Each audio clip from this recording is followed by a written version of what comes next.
Irmãos, hoje, além de ser um dia onde nós nos alegramos por mais um ano que o Senhor concede à nossa igreja, né? Sabendo que Ele é o Senhor da igreja, Ele é o cabeça da igreja, também é um dia onde nós podemos meditar na Sua palavra e refletir sobre ela. E nós temos por tema esse ano isso que está projetado, não é? O testemunho do cristão no mundo. E para iniciar a tratar desse assunto, eu gostaria que os irmãos abrissem as suas Bíblias na carta de Paulo aos Filipenses, capítulo 1. Amanhã nós, tanto pela manhã como à noite, nós vamos continuar meditando nesse assunto, especialmente através do livro de Daniel, com o pastor Caio, né, que vai estar conosco. Mas hoje eu gostaria de iniciarmos as nossas reflexões sobre esse assunto a partir da carta de Paulo aos Filipenses, capítulo 1, versículos 27 a 30. Carta de Paulo aos Filipenses, capítulo 1, nós vamos ler a partir do versículo 27 até o versículo 30. Nós iremos começar a refletir a respeito do nosso chamado para vivermos como cidadãos do reino de Cristo Jesus, dando testemunho nesse mundo.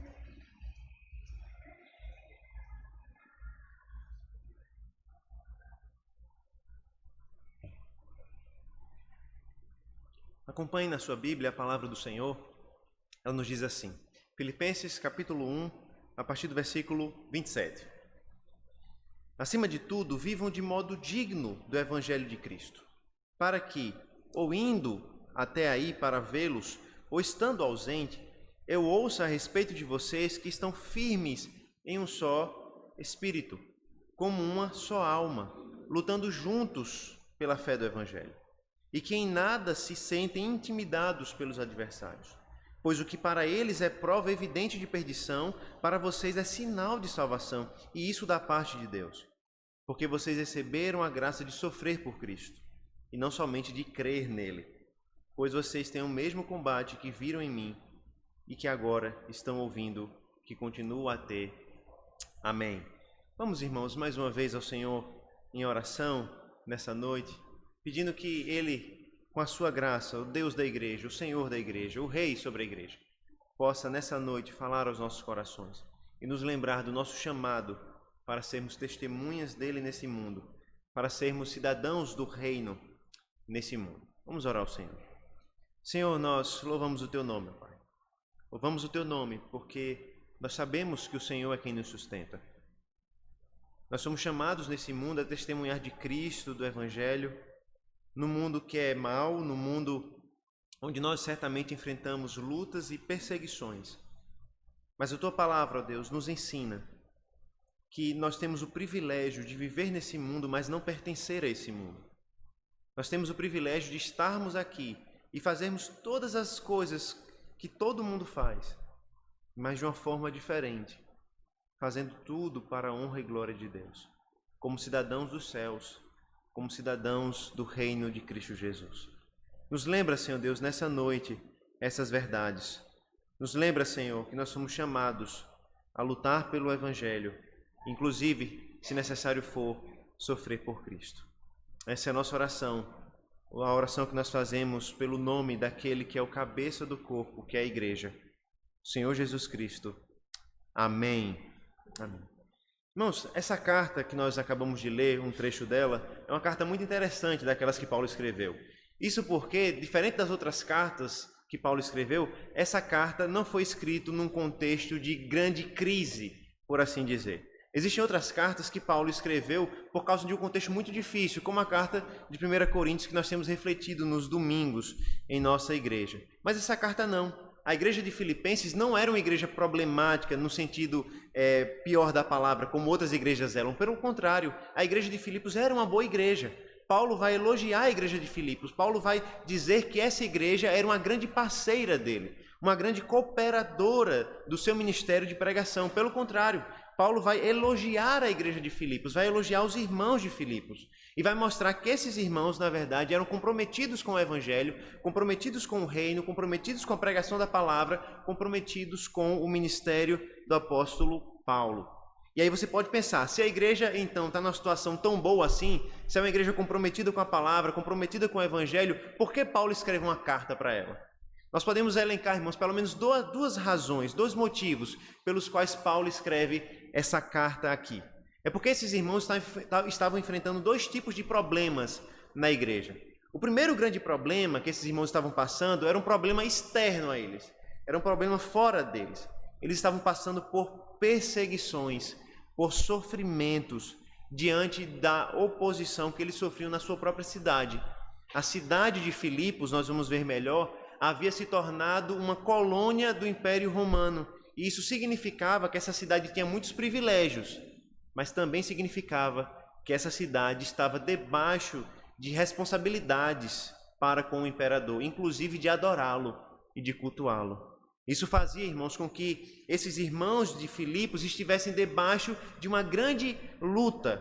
De um lado, eles tinham aqueles que diziam, vocês precisam adorar o imperador, vocês precisam servir ao imperador.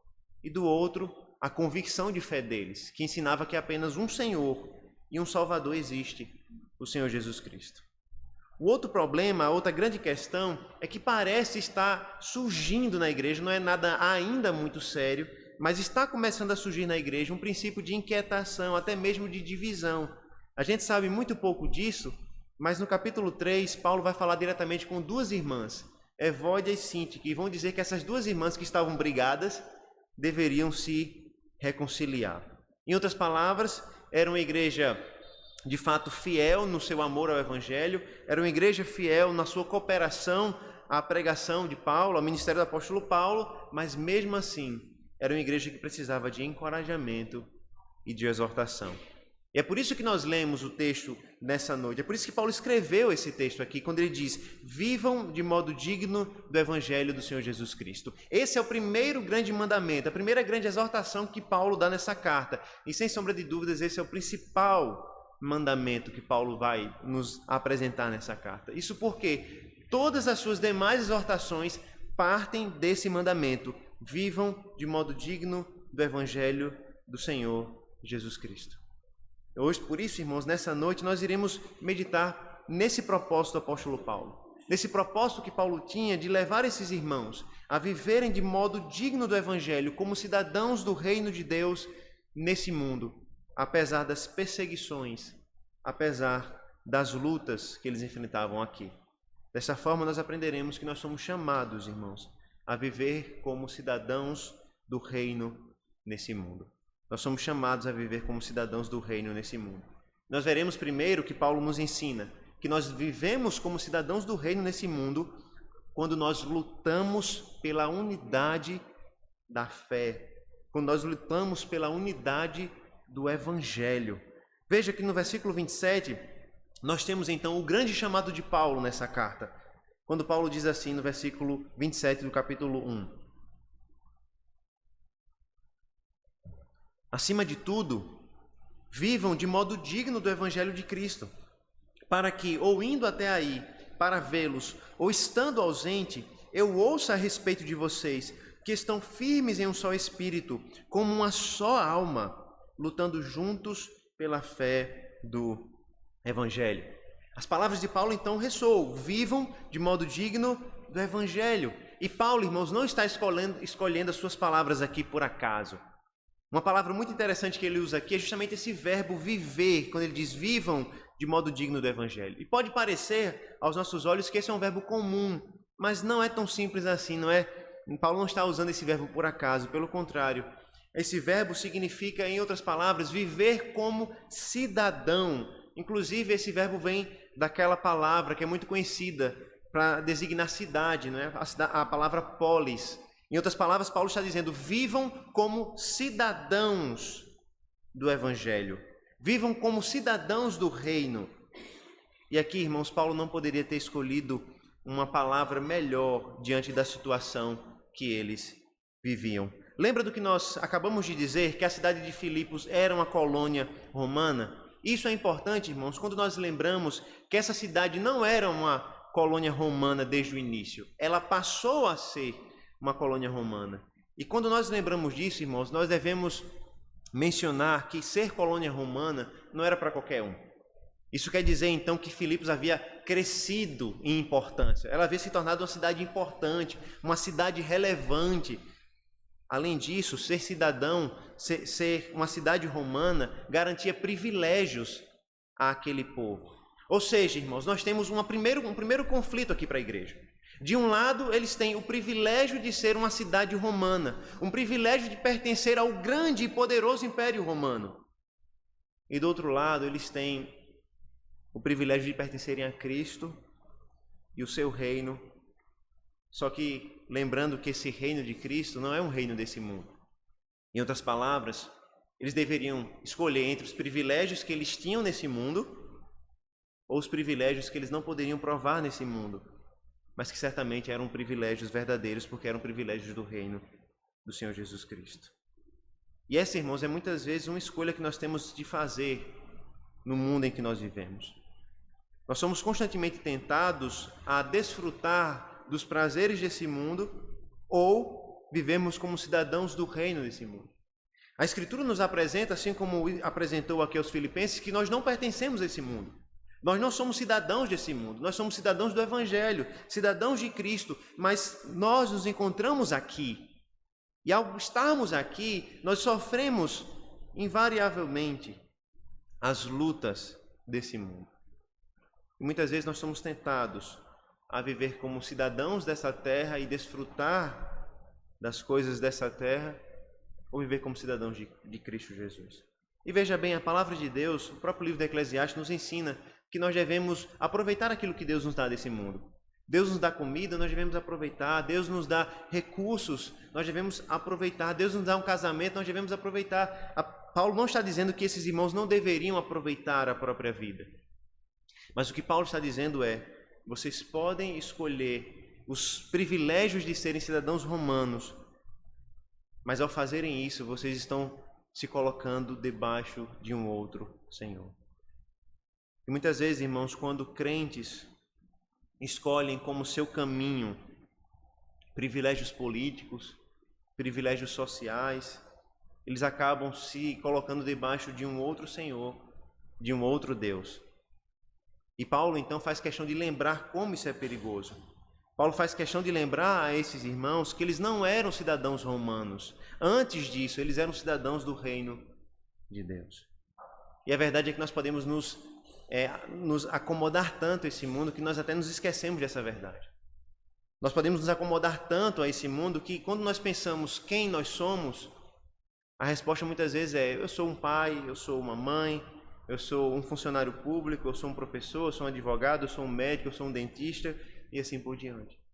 Mas Paulo está dizendo: irmãos, não se esqueçam que antes disso tudo, vocês são cidadãos do reino do Senhor Jesus Cristo. Antes de serem romanos, antes de serem privilegiados, antes de serem importantes nesse mundo, vocês são cidadãos de Cristo. Vocês pertencem ao Senhor Jesus Cristo. E aqui nós lembramos mais uma vez que uma característica das cidades romanas era o culto ao imperador. Eles deveriam adorar o imperador como Senhor e Salvador. E é por isso que Paulo está dizendo: irmãos, vocês não pertencem a esse reino. Vocês pertencem a um reino de um outro Senhor, de um outro Salvador, chamado Jesus Cristo.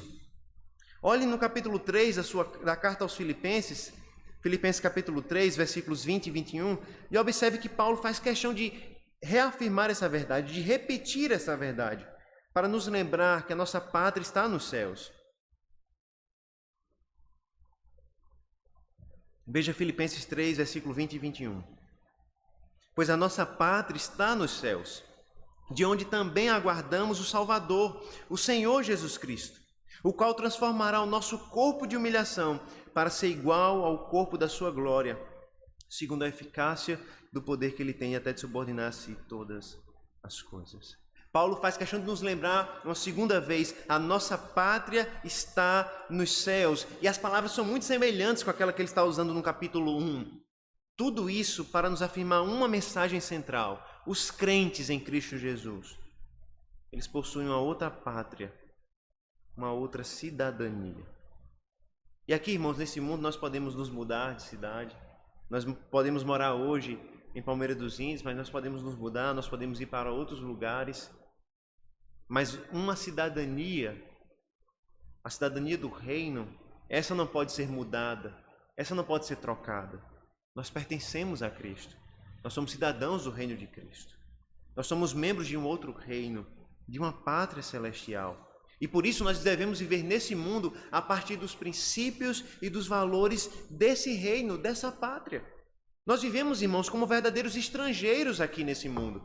E por isso nosso testemunho deve representar valores diferentes dos valores que nós encontramos aqui. O apóstolo é enfático ao nos lembrar que tudo aquilo que a Escritura nos ensina como valores, princípios, fundamentos para nós, deve ser refletidos em nossa vida, porque nós não vivemos como cidadãos desse mundo, mas como cidadãos do reino do Senhor Jesus Cristo. Observe que Paulo vai utilizar essa expressão acima de tudo no capítulo 1. Tudo isso para enfatizar que não há uma outra forma para o crente viver nesse mundo a não ser viver segundo o Evangelho do Senhor Jesus Cristo. E infelizmente nós encontramos muitas vezes pessoas que acabam se iludindo com essa mentira, não é? De que é possível viver nesse mundo como se pertencesse a esse mundo e ainda assim agradar a Deus, e ainda assim ser fiel a Deus. A verdade, irmãos, que nós encontramos nas Escrituras é que o cristão ele não tem alternativa de vida a não ser viver de acordo com os valores de Cristo e com os valores do reino de Deus.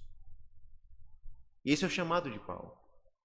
E ao chamar isso, Paulo mostra que para viver dessa forma é necessário unidade.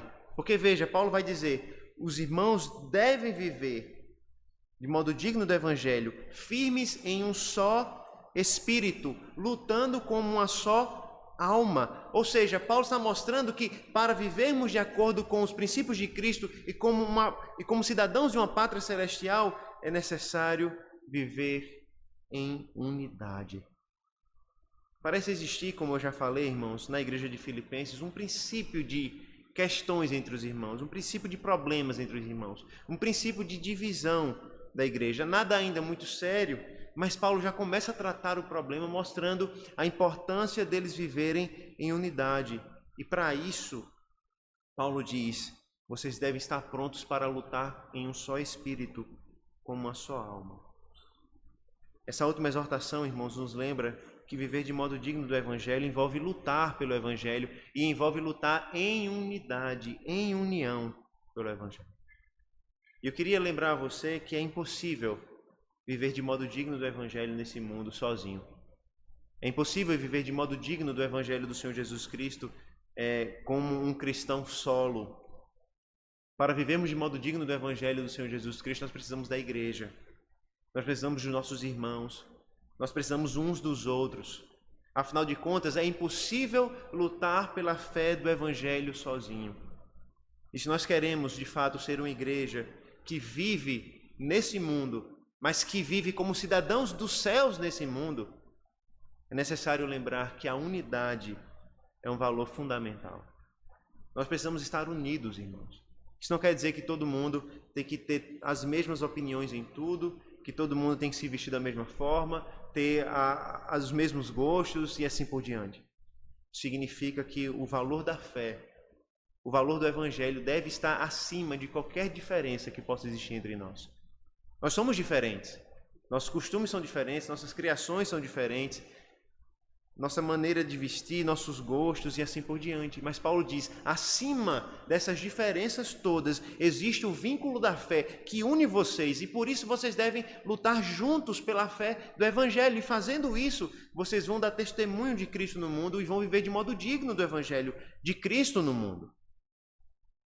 Duas coisas não podem ser esquecidas por nós. A primeira é que é necessário unidade para vivermos de modo digno do Evangelho nesse mundo. E a segunda é que é necessário esforço para lutarmos pelo Evangelho nesse mundo. Veja que o versículo 28, ele reforça esse aspecto de luta quando ele nos diz o seguinte, Filipenses 1, 28. E que em nada se sentem intimidados pelos adversários, pois o que para eles é prova evidente de perdição, para vocês é sinal de salvação. E isto da parte de Deus. Veja, irmãos, que dentro do testemunho que Paulo espera dos filipenses, Paulo espera que eles estejam unidos, que eles estejam firmes, mas que eles lutem. E que nessa luta eles não fiquem com medo, eles não sejam intimidados, mas tenham coragem para enfrentar oposição nesse mundo. Nós não sabemos exatamente qual era o tipo de oposição que eles estavam enfrentando. Nós cremos que essa oposição aqui, política, social, religiosa, quando forçavam os crentes a adorarem um falso Deus, que era o imperador. Mas o ponto é, irmãos, permanece a verdade de que nesse mundo nós teremos oposição. Por isso nós somos chamados, irmãos, a dar um testemunho fiel através da coragem, até mesmo diante daqueles que se opõem a nós. Isso é difícil, não é? Isso é difícil porque diante da oposição há duas tendências no nosso coração, não é? A tendência de nós atacarmos com violência aqueles que se opõem a nós, seja com palavras, seja com ações, ou há a tendência de nós nos escondermos, nós recuarmos. Mas Paulo nos diz que nenhuma dessas atitudes aqui é a que ele espera. A atitude que Paulo espera diante de nós, diante da oposição, é coragem. Coragem para permanecer firme pelo valor do Evangelho. Coragem para permanecer firme pelos valores de Cristo Jesus e pelo reino do Senhor Jesus Cristo. Os crentes, irmãos, devem ser corajosos e não devem ser intimidados por causa dos adversários. A oposição, irmãos, não deve nos amedrontar no testemunho de uma vida digna do Evangelho. Nesse mundo nós teremos oposição. Nesse mundo muitos se levantarão para questionar nossa fé, para questionar nossas práticas, para questionar a forma como nós falamos, como nós nos comportamos. Isso pode acontecer no trabalho, isso pode acontecer na escola, isso pode acontecer até mesmo na nossa própria família. Mas Paulo nos lembra: tenham coragem. Não se deixem amedrontar, não tenham medo daqueles que se colocam contra o Evangelho do Senhor Jesus Cristo. Não tenha medo daqueles que riem de você por ser crente, ou daqueles que querem diminuir você porque você é crente, ou até mesmo daqueles que têm raiva de você porque você crê no Evangelho do Senhor Jesus Cristo e segue os valores de Cristo Jesus. Porque Paulo nos diz que a nossa perseverança é um sinal duplo.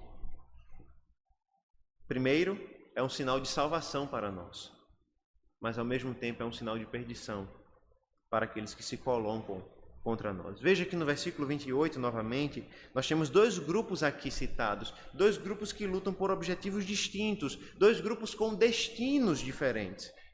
E a coragem aqui dos filipenses serviria como um sinal que serve para esses dois grupos, mas um sinal muito diferente para cada um deles. A razão para isso é que o testemunho dos filipenses, a coragem para enfrentar os opositores, seria a prova de salvação, porque é a prova de que eles pertenciam a Cristo. E, irmãos, uma das provas mais visíveis de que nós pertencemos a Cristo é justamente a nossa coragem para testemunhar dele quando nós estamos diante da oposição. Nós temos visto, irmãos, que esse mundo não é as flores que muitas vezes nós imaginamos que é. Nós podemos lembrar que, atualmente, nos últimos dias, e continua acontecendo, nós temos visto cristãos sendo perseguidos na Nigéria e em outros países. E eles estão enfrentando talvez uma perseguição, o auge da perseguição nesse mundo. Quando nós chegamos à própria violência física, à própria morte por causa do Evangelho. Mas não pense que porque você está no Brasil, você não sofrerá oposição, muito pelo contrário. Se nós estivermos dispostos a dar um testemunho de Cristo nesse mundo, nós devemos nos preparar, porque nós sofreremos oposição. E por isso Paulo diz: tenham coragem. Tenham coragem para perseverar. Tenham coragem para, diante dos seus colegas na escola, não seguir o mesmo mau testemunho deles. Não falar como eles. Não agir como eles. Tenha coragem para que, no trabalho, inimigos se levantem querendo questionar sua própria fé e você não se vingue, mas saiba lidar com eles com compaixão e graça, como Cristo fez com você. Tenha coragem para não retribuir o mal com o mal, mas saber retribuir o mal com o bem, como o próprio Senhor Jesus Cristo nos ensinou.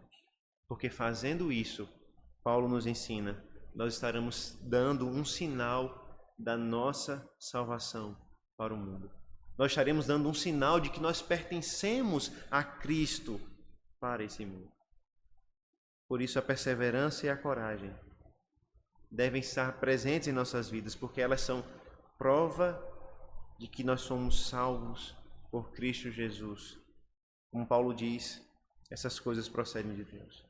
E eu quero que você perceba, antes de nós irmos para o segundo ponto, que todo o vocabulário que Paulo utiliza aqui, ele fala sobre estar firmes, lutar, intimidar adversários. Todo esse vocabulário, irmãos, nos mostra que a vida cristã nesse mundo não é fácil. Todo esse vocabulário de Paulo nos mostra que viver de modo digno do Evangelho de Jesus Cristo exige de nós profunda coragem para lutarmos, para sofrermos e nos dedicarmos ao Evangelho. Irmãos, esse mundo pode ser muito agradável em muitos aspectos. E esse lado bom do mundo, né, que certamente Deus nos dá, pode nos fazer esquecer de que esse mundo de fato tem muita oposição contra o Evangelho do Senhor Jesus Cristo. E é por isso que Paulo está nos chamando, vocês foram salvos por Cristo, vocês foram chamados por Jesus Cristo, por isso tenham coragem, perseverem. Nós somos chamados, irmãos, para viver como cidadãos no reino de Deus, nesse mundo, lutando pela fé do Evangelho, lutando em unidade pela fé do Evangelho. Eu gostaria de observar com você, então, nos versículos 29 e 30, que para viver de modo digno do Evangelho, nós também precisamos compartilhar os sofrimentos de Cristo. Veja que os versículos 29 e 30 continuam o que Paulo fala e descrevem melhor o que significa viver como cidadãos do reino. Porque vocês receberam a graça de sofrer por Cristo, e não somente de crer nele, pois vocês têm o mesmo combate que viram em mim, e que agora estão ouvindo que continuo a ter. Primeiro, irmãos, observe que nesses versículos o apóstolo Paulo lembra aos filipenses que eles receberam a graça, o privilégio de não apenas crer em Cristo Jesus, mas de sofrer por Ele. E aqui é muito interessante essas palavras do apóstolo Paulo, irmãos, porque Paulo está dizendo, irmãos, eu sei que vocês estão sofrendo com lutas, eu sei que vocês estão sofrendo, que vocês estão enfrentando oposições, que não está fácil para vocês, eu sei disso, mas eu gostaria de lembrar a vocês que a luta que vocês estão passando, as batalhas que vocês estão enfrentando, não é por acaso, não são por acaso. Pelo contrário, a luta que vocês estão passando, a luta que vocês estão travando, é fruto da ação de Deus na vida de vocês. E aqui, irmãos, se nós tivermos uma mentalidade que muitos têm, uma mentalidade triunfalista, a gente não vai entender o que Paulo está dizendo aqui, não é? Porque normalmente a gente atribui a ação de Deus na nossa vida quando nós passamos por bons momentos, não é? A gente recebe algo que nós esperávamos há muito tempo, graças a Deus, louvado seja o Senhor, Deus agiu na minha vida, alguém da nossa família é salvo e nós louvamos a Deus, Deus agiu em nossa vida. Mas Paulo está lembrando, irmãos, vocês estão sofrendo por causa do Evangelho de Cristo. Isso é por causa da vontade de Deus na vida de vocês. Vocês estão passando por lutas, e isso é a ação de Deus na vida de vocês. Paulo está ensinando a esses irmãos que, pela vontade e graça de Deus, eles estavam tendo o privilégio de sofrer por Jesus Cristo. As lutas que eles teriam que travar por causa de Cristo não era fruto do acaso, não era fruto apenas de Satanás, do diabo ou da perseguição dos homens, era fruto da soberania de Deus na vida deles, era fruto da vontade de Deus na vida dele, era a salvação de Cristo sendo realizada na vida deles por meio do sofrimento. E em tudo isso, Paulo deseja nos ensinar, irmãos, que o sofrimento nesse mundo não é um sinal do abandono ou do desprezo de Deus, como muitos entendem.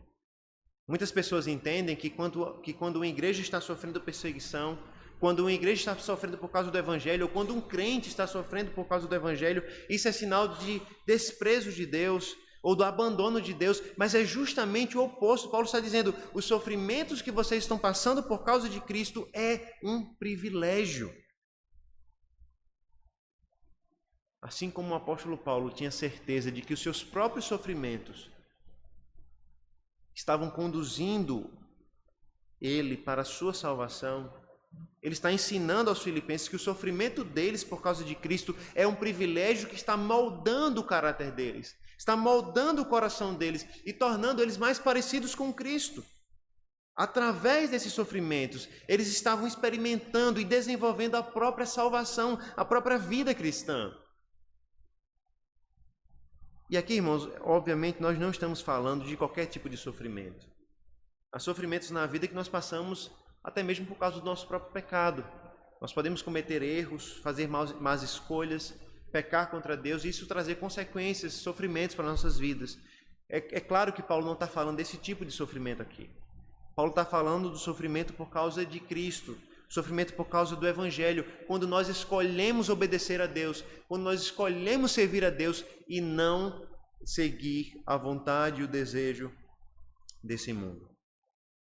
E Paulo nos ensina que quando nós sofremos por essas razões, por esse motivo, nós somos felizes. São as tribulações por causa de Cristo Jesus, irmãos, que são descritas como graça aqui, como privilégio. O privilégio da igreja não é apenas a salvação.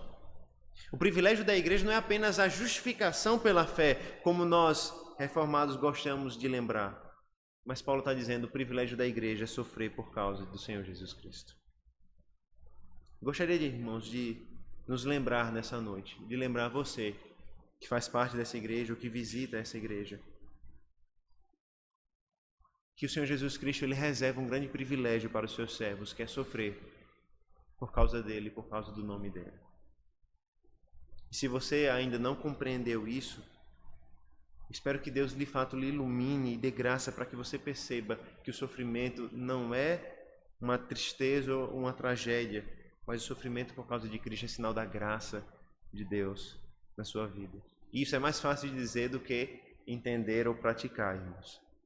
Mas nós temos, de fato, o chamado de Deus para aprender nessa noite que o sofrimento por Cristo é mais do que uma necessidade na vida do crente. É um privilégio, é uma expressão da graça e da bondade de Deus. Em outras palavras, o sofrimento por causa de Cristo não é apenas parte da vida cristã, é um dos privilégios da vida cristã. Nós somos chamados, irmãos, a sofrer por Jesus Cristo. Nós somos chamados a darmos testemunho de Cristo, apesar das perseguições, sabendo que quando nós somos perseguidos, quando nós somos questionados, nós somos bem-aventurados. Abra sua Bíblia no Evangelho de Mateus, capítulo 5. Eu gostaria que você observasse que esse é também a mesma conclusão a que Jesus Cristo chega. Mateus capítulo 5, versículo 10 a 12.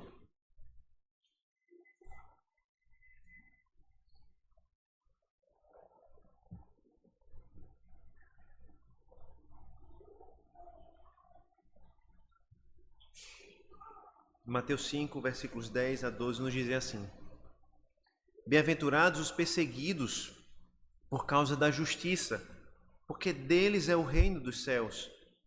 Bem-aventurados são vocês quando por minha causa os insultarem e os perseguirem e mentindo disserem todo mal contra vocês. Alegrem-se e exultem, porque é grande a sua recompensa nos céus, pois assim perseguiram os profetas que viveram antes de vocês. Aqui, irmãos, o Senhor Jesus Cristo espera que todos os seus discípulos, que cada um de nós reaja a perseguições por causa dele, por causa da justiça, da seguinte forma: com alegria, com exultação. Esse é o chamado de Cristo. Eu espero que todos os meus discípulos lembrem que eles são bem-aventurados, que eles se alegrem, que eles exultem diante da perseguição. E aí nós pensamos, mas como isso é possível? Jesus Cristo nos dá pelo menos 3 razões. 3 razões para nós nos alegrarmos nas perseguições desse mundo. Primeiro, porque ele mesmo diz no versículo 12, a recompensa é grande nos céus para aqueles que são perseguidos por Jesus Cristo. Segundo, é porque o próprio Senhor Jesus Cristo nos diz que a perseguição é uma marca dos servos de Deus. No versículo 12 ele vai dizer que os profetas foram perseguidos antes de nós. A igreja de Cristo, irmãos, foi perseguida ao longo da história, está sendo perseguida hoje e vai continuar sendo perseguida enquanto ela estiver nesse mundo. E por isso, quando nós somos perseguidos, nós devemos ficar alegres, porque nós estamos nos juntando com todo o povo de Deus que sofreu por causa do Evangelho de Cristo. E a terceira razão que Jesus Cristo vai nos dar é porque nós sofremos por motivos que são excelentes, que são dignos. Que motivos são esses? São esses: o próprio Cristo e a sua justiça. Nós não sofremos, irmãos, como igreja, por outras coisas menores, ou não deveríamos sofrer por outras coisas, como a nossa própria injustiça.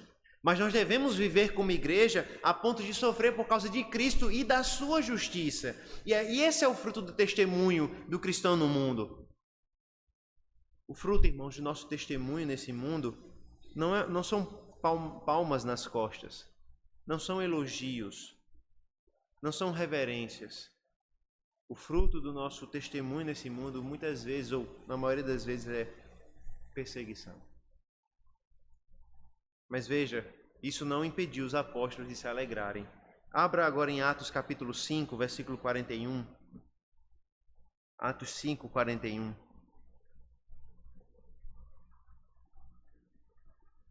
E Lucas, então, nesse texto, em Atos 5, 41, registra que depois dos apóstolos terem sido açoitados e humilhados, Atos 5, 41 nos diz: eles se retiraram do sinédrio muito alegres por terem sido considerados dignos de sofrer afrontas por esse nome. A mesma ideia, irmãos, está claramente aqui no coração desses servos de Deus. Eles estavam alegres porque eles haviam sofrido por causa do nome de Cristo. E é isso que Jesus Cristo está nos ensinando na sua palavra, e que Paulo está ensinando também. É um privilégio de Deus, não apenas uma necessidade da vida cristã, sofrer por causa de Cristo e do Evangelho. Nós, irmãos, temos o grande privilégio de sofrer por aquele que sofreu por nós e entregou a sua vida por nós. Nós temos a graça de enfrentar opositores do Evangelho, de sofrer perseguições por causa do nome de Cristo. Essas coisas fazem parte do caminho cristão, mas mais do que isso, elas são privilégios do caminho cristão. Porque quando nós sofremos por causa de Cristo, nós estamos nos juntando ao próprio Cristo nos seus sofrimentos. E como Paulo vai nos dizer em outras cartas, quando nós nos juntamos com Cristo nos seus sofrimentos, nós podemos aguardar, porque nós também seremos reunidos a Ele na sua glória e na sua coroação. No versículo 30, então, de Filipenses 1, nós somos lembrados, irmãos, que esse sofrimento foi experimentado pelo próprio Paulo. E Paulo não é o primeiro a sofrer por Cristo.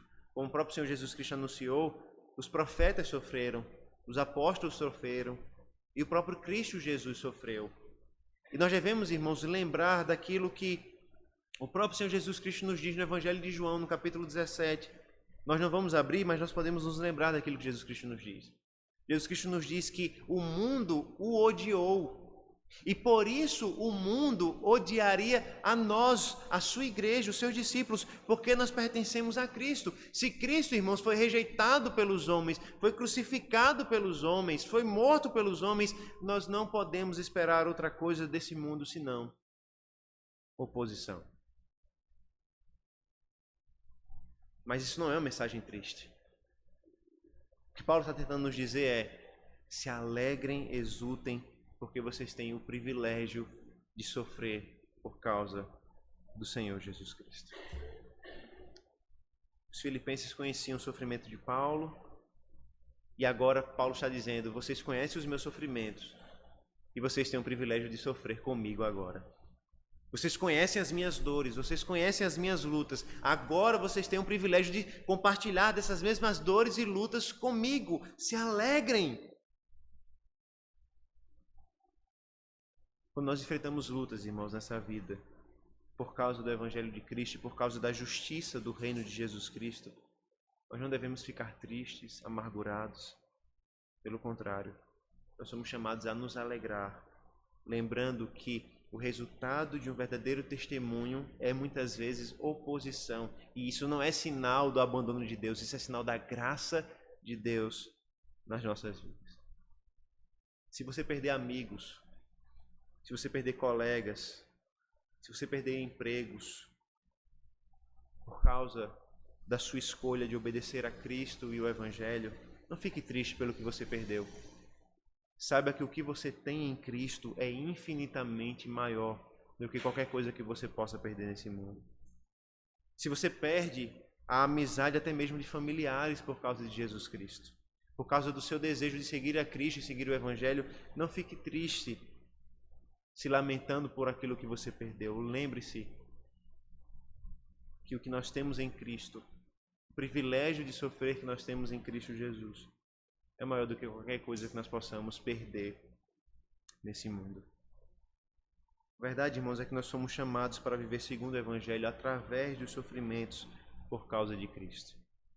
Nós podemos perder nossas casas, nossos bens, nossas famílias, nós podemos perder até mesmo a nossa própria vida, como infelizmente muitos servos de Deus perdem. Mas a carta de Paulo nos ensina que o testemunho do cristão nesse mundo não é um sinal do nosso abandono. É um sinal da salvação de Deus. É um sinal da graça de Deus em nossas vidas. Por isso nós somos chamados a viver como cidadãos do reino, inclusive compartilhando os sofrimentos do próprio Senhor Jesus Cristo. Como o Senhor Jesus Cristo nos ensina, nós devemos tomar a nossa cruz e segui-lo. Como um pastor luterano, ele disse, o discipulado significa lealdade a Cristo, ao Cristo sofredor. E, portanto, não é de todo surpreendente que os cristãos sejam chamados a sofrer. Na verdade, sofrer é uma alegria e um sinal da graça de Deus. Mas eu espero que, a partir da palavra de Deus, nós possamos, de fato, reformar a nossa mente e o nosso coração, para, de fato, percebermos a graça de sermos testemunhas de Cristo nesse mundo, de sermos cidadãos do reino nesse mundo, de sermos cidadãos do Evangelho nesse mundo, lutando pela fé do Evangelho, compartilhando os sofrimentos de Cristo Jesus, para que em tudo isso Deus seja glorificado em nós, para que nós sejamos, nesse mundo, sinal evidente da salvação de Deus. Que o Senhor nos faça isso, que o Senhor faça dessa igreja isso, um sinal evidente da sua salvação. Assim, vivendo de modo dignos do Evangelho de Cristo Jesus, dando um bom testemunho nesse mundo. Vamos orar ao Senhor mais uma vez nessa noite?